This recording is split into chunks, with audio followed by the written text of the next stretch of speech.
Saludos en el nombre de nuestro Señor Jesús. Les habla el reverendo Dr. Andrés Hernández, superintendente de la Iglesia del Nazareno, Distrito Este de Puerto Rico. Es evidente hoy día la realidad de cuál difícil se nos hace a los seres humanos tener empatía con otros y otras. Cuando hablo de empatía me refiero al esfuerzo intencional de ponernos en lugar de otro y la otra y comprender sus emociones y luchas. Mientras trabajaba en mi tesis doctoral en el año 2000, descubrí el término encapsulamiento cultural. Aquellos que tienen encapsulamiento cultural son incapaces de ver a las demás personas a través de diferentes lentes culturales. En otras palabras, solo pueden ver a través de los lentes de su propia cultura. Hoy pienso que lamentablemente, además de encapsulamiento cultural, podríamos hablar de personas que sufren de encapsulamiento religioso, político-partidista, generacional, racial y muchos otros. Por ejemplo, el representante de gobierno que tiene un salario entre $7,000 a $10,000 mensuales y que en medio de esta crisis ha seguido recibiendo su salario, se le hace difícil entender la realidad económica que viven otros y otras. Y cada vez que se les demanda transparencia, se sienten atacados políticamente. Esos políticos sufren de encapsulamiento. Su burbuja política y económica no les permite ver otra realidad, como la que viven las madres solteras con varios hijos, que en este tiempo se quedaron sin su única fuente de ingreso y buscan cómo alimentar a su familia en medio de la crisis que ha causado esta pandemia. En este asunto de ser empático, Jesús es nuestro modelo por excelencia. En un pasaje bíblico que es único del Evangelio de Lucas, nos dice el capítulo 7, versículos 11 al 15. Poco después, Jesús fue con sus discípulos a la aldea de Naín y una multitud numerosa lo siguió. Cuando Jesús llegó a la entrada de la aldea, salió una procesión fúnebre.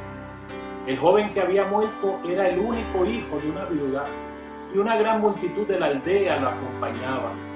Cuando el Señor lo vio, su corazón rebosó de compasión. No llores, le dijo. Luego se acercó al ataúd y lo tocó. Y los que cargaban el ataúd se detuvieron. Joven, dijo Jesús, te digo, levántate. Entonces el joven muerto se incorporó y comenzó a hablar.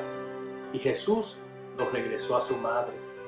El texto nos dice que al llegar Jesús y sus discípulos presencian la procesión fúnebre del único hijo de una mujer viuda.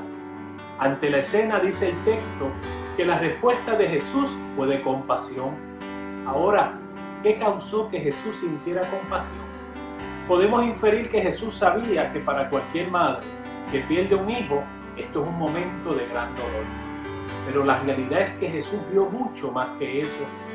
Aunque Jesús no era mujer, ni era viudo, pudo ser empático con aquella mujer y se puso en su lugar. Jesús sabía que el dolor de ella no era solo por la pérdida de su único hijo, sino también por el futuro aterrador que le esperaba. Esta mujer de Naín era viuda y el que acababa de morir era su único hijo varón. En la sociedad judía del tiempo de Jesús, la mujer necesitaba de un hombre para que la representara ante la sociedad y le diera seguridad económica. En palabras de hoy, la mujer había perdido a su hijo, pero también su seguro social, su provisión segura. Por eso el milagro de Jesús no solo le devolvió su único hijo a aquella viuda, sino también le devolvió la seguridad de tener representación y provisión en medio de una sociedad que limitaba a la mujer. El milagro de Jesús de devolverle la vida a su hijo cambió el presente, pero también el futuro de aquella mujer. Tener empatía por otros y otras requiere que tengamos compasión, reír con los que ríen, llorar con los que lloran, pero movernos a la acción como hizo Jesús para cambiar el presente y el futuro de las personas que necesitan y que han perdido mucho. Ser empático requiere de nosotros que tengamos la capacidad de salir de nuestra cápsula y ver y escuchar activamente. El corazón de Jesús se llenó de compasión por aquella mujer, porque se tomó el tiempo de detenerse a escuchar y ver lo que estaba sucediendo tratando de entender lo que eso significaba para ella, siendo mujer viuda y sin hijos en una sociedad que limitaba a la mujer. ¿Cuántos de nosotros pausamos y hacemos un esfuerzo genuino por entender lo que otros y otras experimentan en su realidad? En estos días la noticia del asesinato de un joven negro en el estado de Georgia ha acaparado las redes sociales. El joven fue asesinado por 2 hombres blancos, solo porque era una persona negra que corría en su vecindario. He visto la reacción de indignación de muchas personas blancas, demandando justicia, lo cual no está mal.